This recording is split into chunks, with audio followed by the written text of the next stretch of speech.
sustainable, ethical organisation I'm investing in.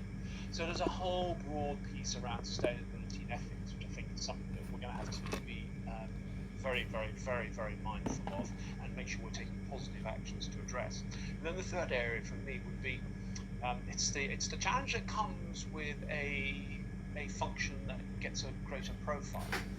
You've got to get used to the fact that you're going to be more in the public spotlight, and you've got to get used to the fact that you might have to be a little bit more on the front foot and a little bit more out there to be hit than you previously were.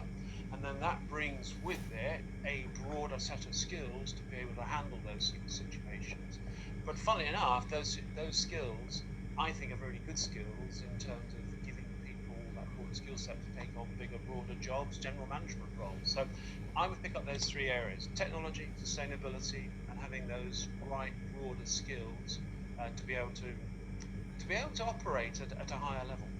Yeah, that's really interesting. So what I find when I'm hiring at the moment is, obviously you need people who've got the technical skills, but actually a bigger percentage is about those behavioural skills that actually help move things along. And maybe, for me in recent time, I've seen that's a big change, where you used to be hiring people because of their technical excellence.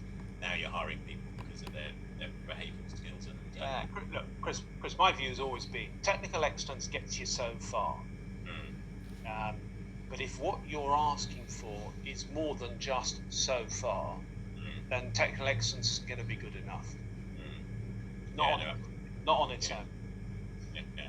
And I guess, as I say, for me, I think that's one of the biggest changes that we're seeing, is that we're looking to the supply chain to be business, to have that business kind of approach rather than just a supply chain approach, and it's that kind of wider strategic intent, if you like.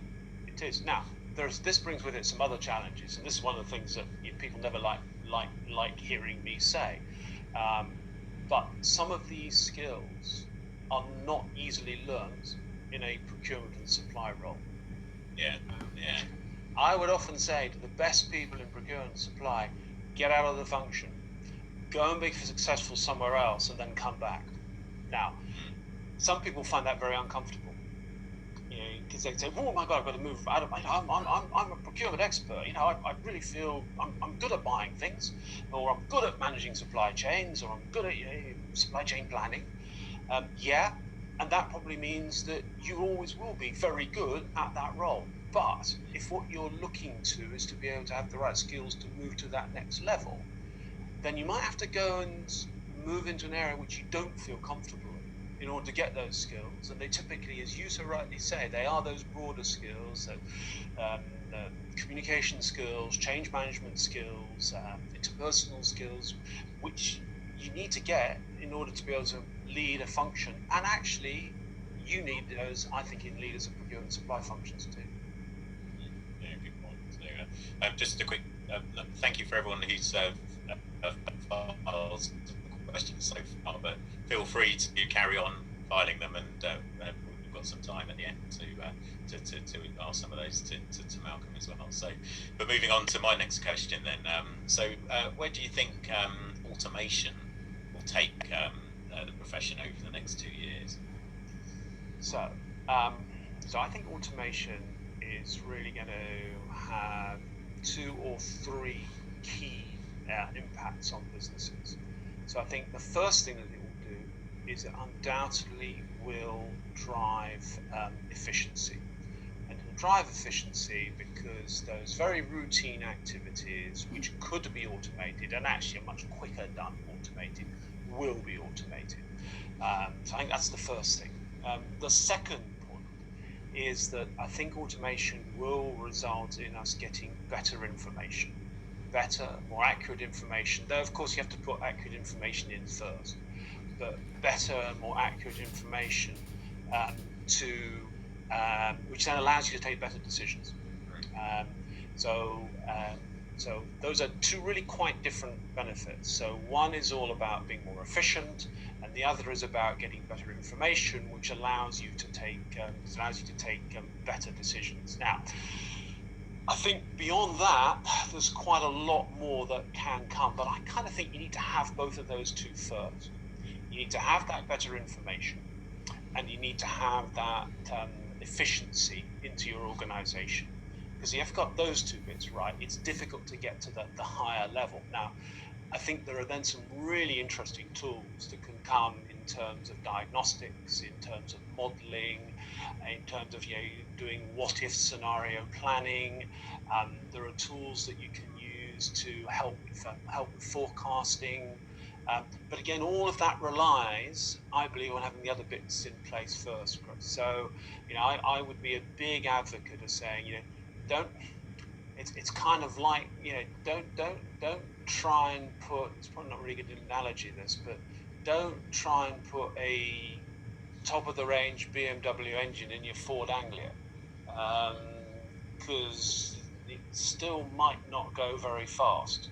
Or you're not going to get the best out of that nice new piece of technology that you've built, because you haven't got a lot of the really good process improvements and really good data in place first. Yeah, thank you for that. That's a really good point. I think data is everything going forward. Accurate data is everything. There are lots of organisations that I know have got lots of data, and then when they really get into it, they just suddenly discover, that's not telling me quite what I thought it was going to. And then you discover that that's because you've got four different specifications, and they're all in the same lump of data. And guess what? The answers aren't the same. Yeah, very interesting. Okay, so I've got one more question for you, but I think we've got quite a few questions from our participants. So I'll just hand over to Neil. Let's go through a few then, and if I've got time for my last question at the end, then let's come back to it. So Neil, what have we got? Okay, we've got Malcolm. We've got people who are interested in your early career. What was your first role in procurement, and also what was your proudest achievement? Well, okay, my first role in procurement. So I joined a American confectionery company called Mars out of university, and my first role in procurement was buying. It was either buying flour for making Twix bars, or it was buying honey, which went into a product called Lockets, which I'm sure many people on this call will have. I suspect everybody's had a Twix at some stage. So yes, I used to buy all the flour that went into Twix bars. That would be my first procurement role. And my greatest achievement, wow. Where do you want to start? Look, I guess some of the greatest achievements I've had in procurement would have been certainly some of the work that I did when I ran procurement for what's now Anheuser-Busch InBev or for Nestle. Where we were getting people to set up factories in Russia to provide us with packaging that before that we were only importing.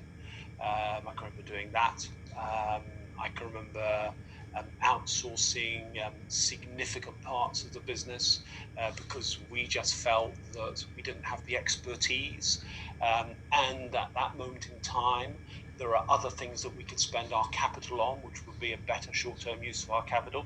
Interestingly, I know something that we outsourced, we then brought back in again, having improved it with the use of somebody else's expertise. I can remember, setting up global supply deals for some of the dairy products we bought out of Nestle. And we were able to deliver. I've always focused on two things really, which is one about delivering more value, but it's actually also about delivering a better service or a better product. And I think it's incredibly important that as a procurement professional, you don't just think about one part of the equation. Don't just think about delivering value. Don't just think about delivering savings. Think about the quality of the service that your suppliers are bringing. Think about how you engage with the business. But yeah, those would be some of my biggest achievements. Cool. Thank you, Malcolm.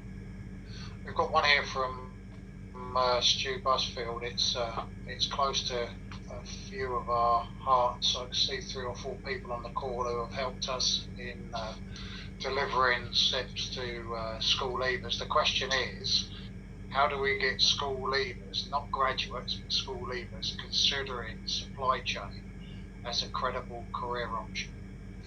So look, I think one of the best things you can do is what you are doing, which is talk to people and just show them what an exciting journey you can have in procurement and supply. And it's one of the things that we're trying to do a lot more of. So I don't know if any of you have seen the film that we've put together with ITN called Supply Support Sustain, which is about a 45-minute film. And it talks about some of the things going on in the profession. There's some very good examples in there of some of the stuff that some big organizations are doing around sustainability. There's some really interesting examples of some of the great tools and techniques that are out there today.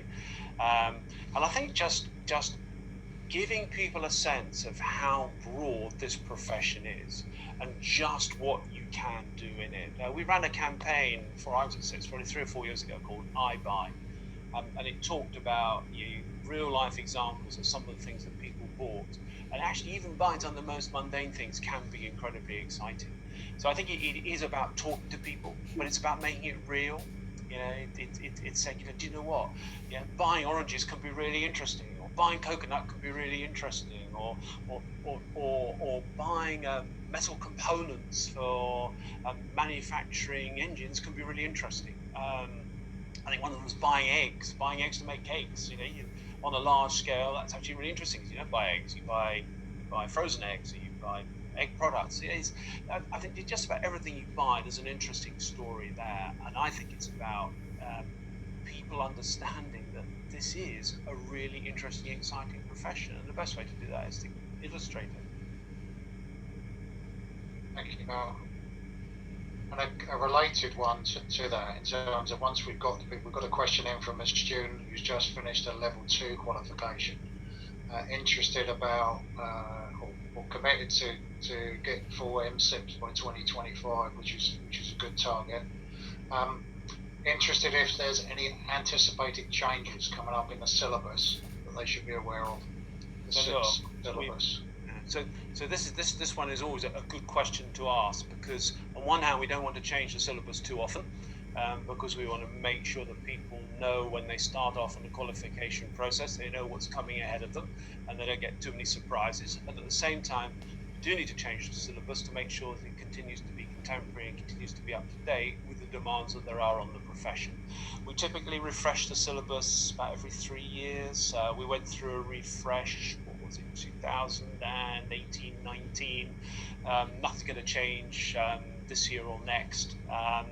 I think we'll get through that and see what the next refresh is. But typically they're a refresh. It's not a radical change. It's more of a refresh, just to make sure that it is contemporary. Look, the basic principles of procurement and supply, really good procurement and supply, I think are the same now as they were 25 years ago, and I don't think they're going to change. Thank you.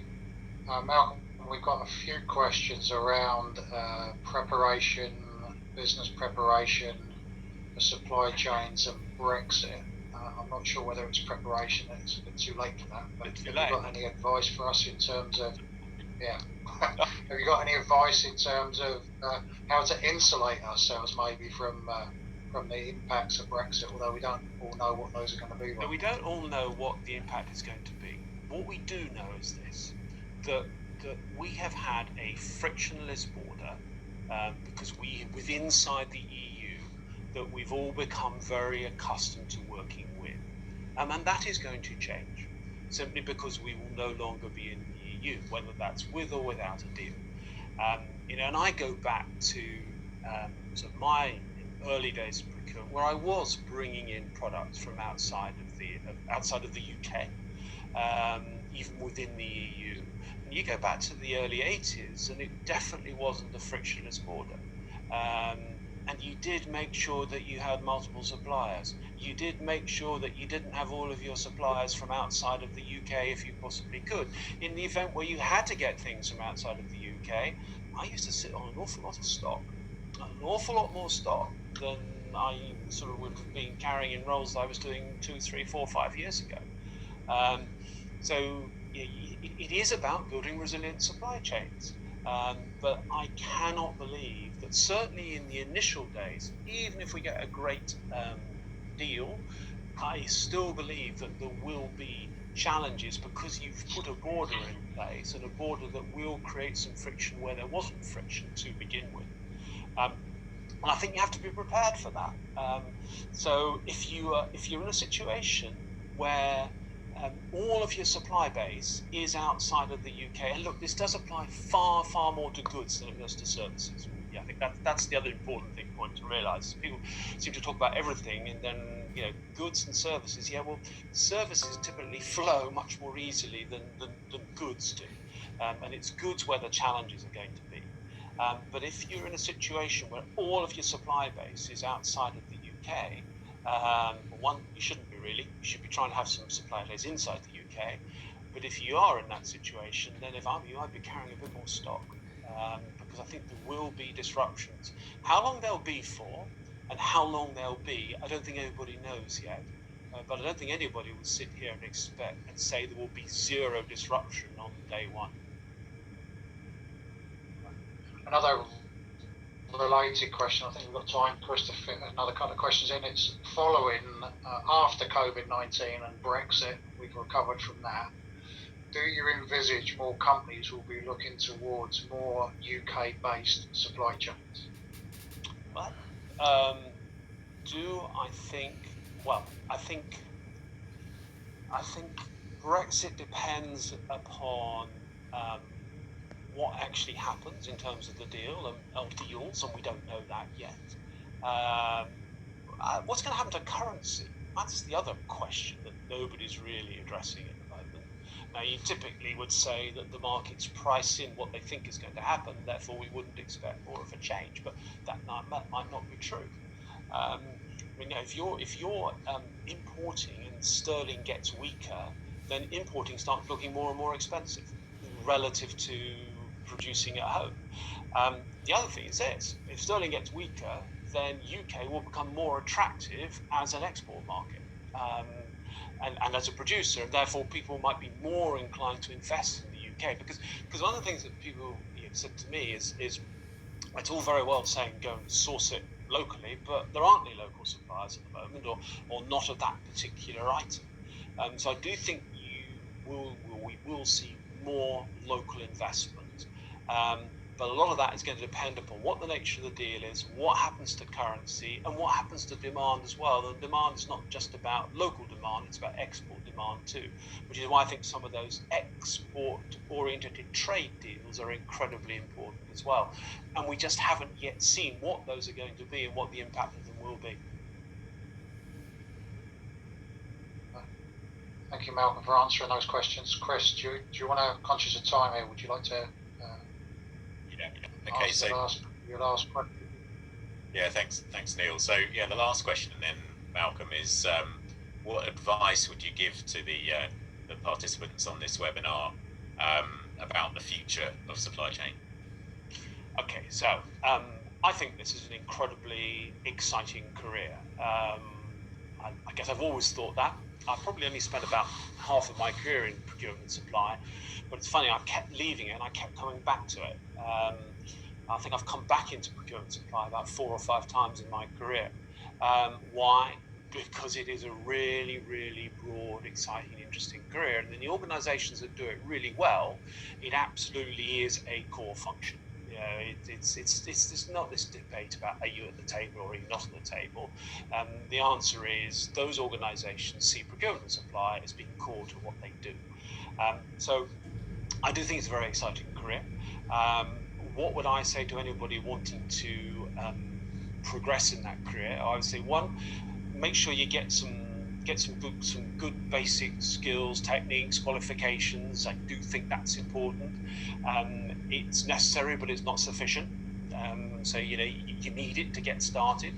I think what becomes then important is that you start to build your career, perhaps based on some of the things that have perhaps hold me the if you like, have been most important to me, have been things like, always confront the brutal facts. And if those brutal facts don't tell you quite what you want them to tell you, well, guess what? The facts are probably right, and you might have more of an issue on your hands than you might like to have, but you're better off confronting it. I can always remember when my career at Nestle, we bought a lot of dairy products worldwide. We used to spend about 7 or 8 billion Swiss francs a year on dairy products. And it went into many of our products, whether it's in formula, ice cream, confectionery, they all had dairy products in them. Dairy products are pretty volatile. We used to buy a certain amount ahead to try and protect ourselves, but you could never, ever protect yourself against, the combination of Argentina deciding to put some export tariffs in place and a drought in New Zealand happening at the same time. And literally within 10 days, I was suddenly faced with 120 million Swiss franc negative variance in 10 days. That was probably one of the most challenging things I've had to deal with in a senior procurement leadership role. We got through it, I think, because we were incredibly honest about it. We didn't try and pretend that this was a problem that was going to go away. We said, we've got a real issue here, and how do we collectively, as an organization, how do we solve it? And you know what? The organization was incredibly supportive of changing that, of addressing that issue, because we could reformulate things, we could bring certain production forward, we could push stuff back. There were loads of things that we could do once we, as an organization, recognized that the organization had a challenge. It wasn't a procurement challenge, it was an organizational challenge. And we only did that by being very open and honest about some pretty horrible facts. So yeah, always confront the brutal facts. Be honest, be open, be transparent. And then, there's some really key stuff which is around making sure that you've got the right people in your team, because you need a breadth of skills, and that breadth of skills never comes in one person. So it is about building a balanced, diverse team that's going to be able to bring you that mix of skills to be able to operate effectively. And I don't know about you, but I like working in those sort of environments. We've got another of those horrendous, all male white panels today. I don't like those. We've got to change that, because that's not how the real world is. And I get a lot out of working with much more diverse teams, and I've been lucky to work a lot and live a lot internationally as well. But I would come back to be bold, be honest, confront the brutal facts, and never forget that delivery is the road to success.